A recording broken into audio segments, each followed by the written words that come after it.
আর কিছুক্ষণ পর বর্ষিয়ান রাজনীতিবিদ ও সাবেক স্পিকার ব্যারিস্টার জমির উদ্দিন সরকারের জানাজার নামাজ অনুষ্ঠিত হবে। সংসদ ভবনের যে টানেল রয়েছে সেই টানেলে অনুষ্ঠিত হবে। দর্শক, সংসদ ভবনের যে দক্ষিণ প্লাজা রয়েছে সেই দক্ষিণ প্লাজা অনুষ্ঠিত হওয়ার কথা থাকলেও বৈরী আবহাওয়ার কারণে হচ্ছে পরবর্তীতে সংসদ ভবনের যে টানেল রয়েছে সেই টানেলে বিকাল ৫টা নাগাদ আসর নামাজের পর মূলত হচ্ছে সংসদ ভবনের টানেলে ব্যারিস্টার জমির উদ্দিন সরকারের জানাজার নামাজ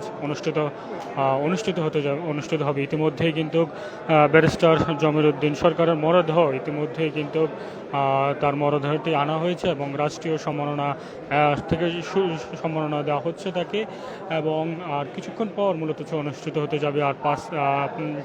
আর বাদ আসর নামাজের পর এবং বিকাল 5টা অনুষ্ঠিত হতে যাবে। ইতিমধ্যেই কিন্তু যে সংসদ ভবনের যে টানেলটি রয়েছে সেই টানেলটিতে তার যে আত্মীয় স্বজন এবং বিভিন্ন আশপাশের মুসল্লিরা মূলত এখানে এসে জড়ো হচ্ছেন এবং তার জানাজার নামাজ পড়ার জন্য।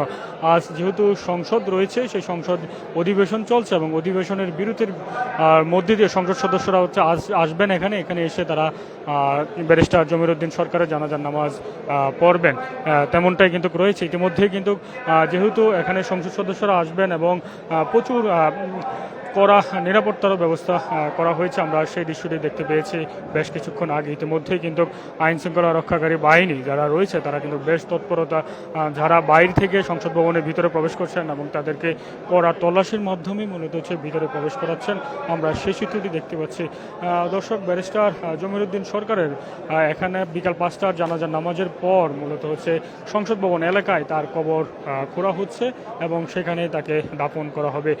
তাকে তার যে বাড়ি রয়েছে পঞ্চগড়, সেই বাড়িতে নিয়ে যাওয়ার কথা থাকলেও বৈরী আবহাওয়ার কারণে শেষ পর্যন্ত তার যে সন্তান রয়েছে পরিবাররা তারা শেষ পর্যন্ত সেই সিদ্ধান্ত থেকে সরে এসেছে, তেমনটা কিন্তু জানিয়েছেন তার সন্তান যিনি পঞ্চগড় 1 আসনের সংসদ সদস্য, তিনি কিন্তু দুঃখ প্রকাশ করেছেন তাকে পঞ্চগড় না যাওয়ার কারণে। তারা বলছেন যে বৈরী আবহাওয়ার কারণে মূলত তারা নিতে পারছে না, সেই জন্য এলাকাবাসীর কাছে তারা গভীরভাবে দুঃখ প্রকাশ করছেন, তেমনটা কিন্তু তার ছেলে সংসদ সদস্য তেমনটা কিন্তু জানিয়েছেন। দর্শক, আর যেহেতু অল্প কিছুক্ষণ সময় বাকি আছে, সেই সময়টাতে ইতিমধ্যেই কিন্তু মুসল্লিরা এসে জড়ো হচ্ছে এবং এখানকার যে ব্যারিস্টার জমির উদ্দিন সরকারের যে রাজনৈতিক যে শুভাকাঙ্ক্ষীরা রয়েছে সেই শুভাকাঙ্ক্ষীরা এবং সহকর্মীরা কিন্তু একে একে করে এখানে আসছেন। আমরা সেই চিত্রটি আপনাদেরকে দেখানোর চেষ্টা করছি এবং ব্যারিস্টার জমির উদ্দিন সরকারের মরদেহকে ইতিমধ্যেই কিন্তু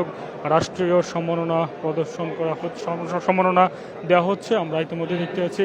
আর 5 থেকে 10 মিনিট পর মূলত তার জানাজার নামাজ অনুষ্ঠিত হওয়ার কথা রয়েছে এবং সেই অনুযায়ী কিন্তু সংসদ ভবনের টানেলে যাবতীয় যা প্রস্তুতি নেওয়া সম্পন্ন করেছে কিন্তু সংসদ ভবন এলাকায় যারা কর্তৃপক্ষ রয়েছে তারা কিন্তু ইতিমধ্যে কিন্তু আমরা বেশ কিছু সংসদ সদস্যরা কিন্তু এখানে উপস্থিত হতে দেখছে এবং যে ব্যারিস্টার জমির উদ্দিন যেহেতু আইন অঙ্গনের মানুষ ছিলেন দীর্ঘদিন, তার অনেক শুভাকাঙ্ক্ষী এবং সহকর্মী ছিল। এই শুভাকাঙ্ক্ষী সহকর্মীরা কিন্তু সংসদ ভবনে যে টানেল রয়েছে সেই টানেলে আসছেন এবং তাকে শেষ বিদায় জানানোর জন্য তারা আসছেন। এখানে যারাই আসছেন তারা আমাদেরকে জানাচ্ছিলেন যে ব্যারিস্টার জমির উদ্দিন অত্যন্ত একজন ভদ্রলোক এবং সৎ নিষ্ঠাবান মানুষ ছিলেন এবং তারা গভীরভাবে আবেগপ্রবণ হয়ে পড়ছেন, তেমনটা আমাদের সঙ্গে বলছেন। যারা দীর্ঘদিনে যারা সহকর্মী ছিল আইনজ্ঞ এবং রাজনীতিবিদরা, তারা কান্না জড়িত, তারা গভীরভাবে শোক প্রকাশ করছেন। আমরা সেই দৃশ্যটি দেখতে পেয়েছি সংসদ ভবনের যে টানেল রয়েছে সেই টানেলের ভিতরে।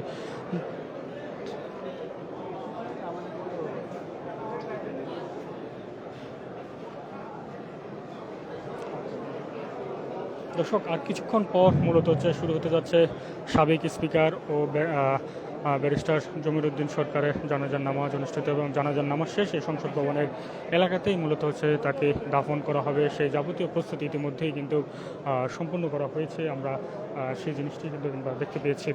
আমি সংসদ ভবনের টানেলে যদি সর্বশেষ যে তথ্য রয়েছে, আর যেহেতু অল্প কিছু সময় বাকি আছে সেই সময়ের মধ্যে যারা আশপাশে যারা মুসল্লিরা রয়েছে এবং জমির উদ্দিনের যে এলাকার সংসদীয় এলাকার মানুষজন রয়েছে তারা এখানে আসছেন এবং তার জন্য তার রুহের আত্মার মাগফিরাতের জন্য দোয়া কামনাও করছেন। আমরা সেই দৃশ্যটি কিন্তু আমরা দেখতে পেয়েছি সংসদের যে টানেল রয়েছে সেই টানেলের সামনে থেকে।